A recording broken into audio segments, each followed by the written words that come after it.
Keindahan sebuah bangunan adalah perpaduan antara seni, fungsi, dan perasaan yang muncul ketika seseorang memandangnya. Tidak sekadar berdiri sebagai struktur fisik, bangunan yang indah mampu menghadirkan pengalaman, baik secara visual, emosional, maupun bahkan spiritual. Ia berbicara melalui bentuk, material, cahaya, dan ruang, seolah memiliki jiwa yang hidup di dalamnya. Bayangkan sebuah bangunan yang menjual dengan proporsi yang seimbang, tidak terlalu mencolok, namun tetap memikat perhatian. Dari kejauhan, siluetnya sudah mampu menarik rasa kagum. Ketika mendekat, detail-detail kecil mulai terlihat, seperti tekstur dinding, pola ukiran, hingga permainan garis yang membentuk harmoni. Cahaya matahari yang mengenai permukaannya menciptakan bayangan yang berubah-ubah sepanjang hari, memberikan kesan bahwa bangunan tersebut selalu hidup dan tidak pernah sama dalam setiap waktu. Bangunan yang dianggap indah biasanya memiliki komposisi arsitektur yang seimbang. Ini berarti setiap elemen, baik itu tinggi, lebar, bentuk maupun warna, dirancang dengan proporsi yang tepat. Tidak ada bagian terasa berlebihan ataupun kurang. Selain itu, penggunaan material juga sangat memengaruhi keindahan. Marmer yang halus memberikan kesan yang mewah dan elegan, dan kayu menghadirkan kehangatan dan kedekatan dengan alam, sementara kaca menciptakan kesan modern dan transparan. Selain itu, ada juga Candi Borobudur di Jawa Tengah yang merupakan contoh keindahan arsitektur kuno. Dibangun dari batu andesit, candi ini memiliki struktur bertingkat dengan relief yang menceritakan kisah kehidupan dan ajaran Buddha. Setiap tingkat memiliki makna filosofis dan perjalanan dari bawah ke atas melambangkan perjalanan spiritual manusia. Saat matahari terbit, kabut tipis sering menyelimuti candi, menciptakan pemandangan yang sangat indah dan hampir terasa magis. Salah satu contoh paling terkenal dari bangunan yang dianggap indah adalah Taj Mahal di Agra, India. Bangunan ini dibangun dari marmer putih yang tampak berubah warna mengikuti cahaya, merah muda saat fajar, putih bersih di siang hari, dan keemasan saat senja. Keindahan Taj Mahal terletak pada simetri yang sempurna.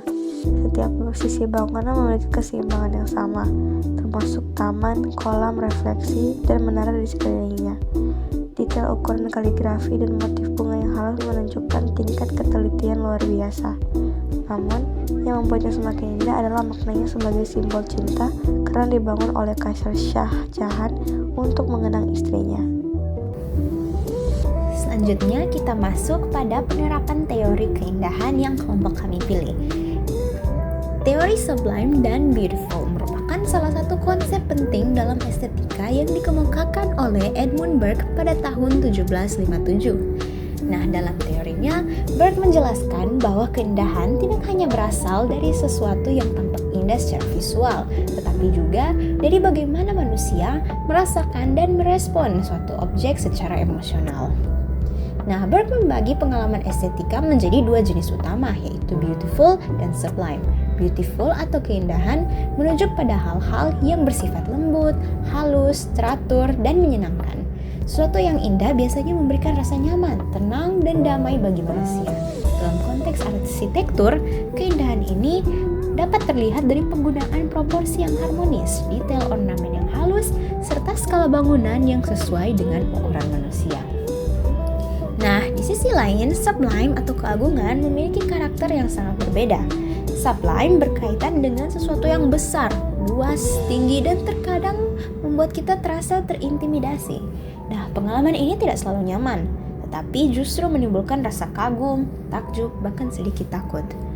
Namun, perasaan tersebut tetap dapat dinikmati karena tidak menghadirkan bahaya secara langsung.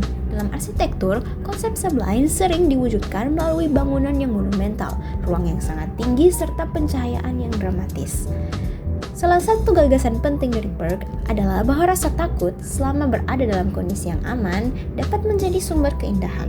Hal ini disebut sebagai the term delight in terror, yaitu kenikmatan yang muncul dari pengalaman yang menegangkan namun tidak membahayakan. Nah, selain itu, unsur keterbatasan atau infinity seperti ruang yang sangat luas atau langit-langit yang tinggi juga dapat memperkuat kesan sublime. Dengan demikian, teori ini menunjukkan bahwa keindahan tidak selalu identik dengan kenyamanan.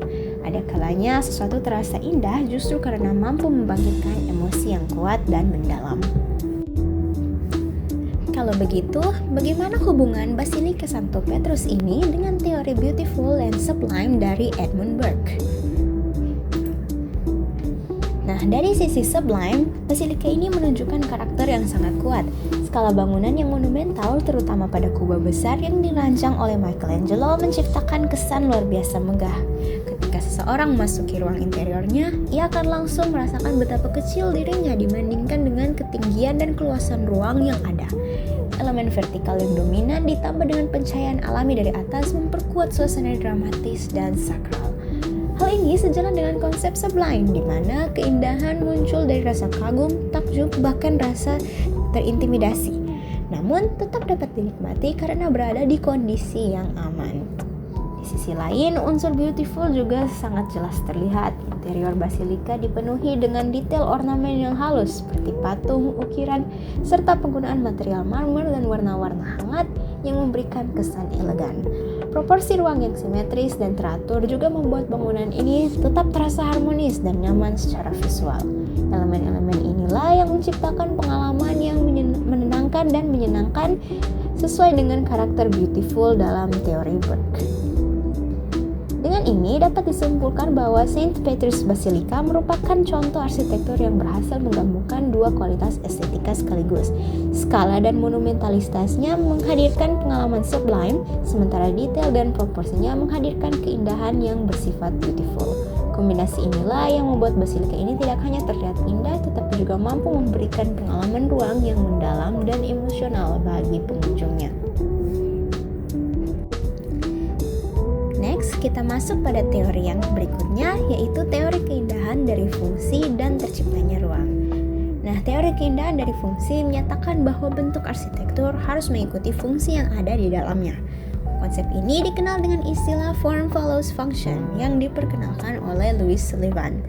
Dalam teori ini, keindahan tidak berasal hanya dari ornamen, melainkan dari kejelasan fungsi, efisiensi ruang, dan kesederhanaan bentuk.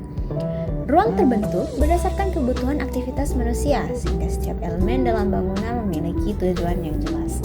Dengan demikian, keindahan arsitektur muncul dari bagaimana keteraturan dan logika ruang yang mendukung kehidupan penggunanya. Dari berbagai teori yang telah dibahas, saya memahami bahwa estetika dalam arsitektur tidak hanya berkaitan dengan tampilan visual, tetapi juga bagaimana sebuah ruang dirasakan dan digunakan. Keindahan tidak selalu berarti sesuatu yang terlihat menarik secara langsung, tapi juga bisa muncul dari pengalaman emosional maupun keteraturan fungsi. Melalui teori Sublime and Beautiful Edmund Burke, saya melihat bahwa arsitektur mampu menghadirkan dua jenis pengalaman sekaligus, yaitu rasa kagum yang mendalam dan rasa nyaman yang menenangkan. Hal ini menunjukkan bahwa keindahan bisa bersifat emosional dan tidak selalu rasional. Nah, di sisi lain, melalui prinsip form follows function dari Louis Sullivan dan penerapannya pada Villa Savoye karya Le Corbusier, saya memahami bahwa keindahan juga dapat muncul dari fungsi yang jelas dan ruang yang terorganisir dengan baik. Ruang yang efisien, mudah dipahami, dan mendukung aktivitas justru memiliki nilai estetika tersendiri. Dari kedua pendekatan tersebut, saya dapat menyimpulkan bahwa estetika dalam arsitektur merupakan perpaduan antara pengalaman dan logika. Keindahan tidak hanya dilihat, tapi juga dirasakan dan digunakan.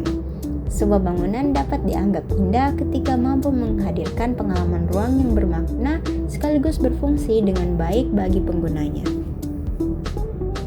Sekian penjelasan dari kami tentang teori Sublime and Beautiful dari Edmund Burke. Kiranya ini bisa membuka pemahaman-pemahaman secara relevan untuk teman-teman. Terima kasih.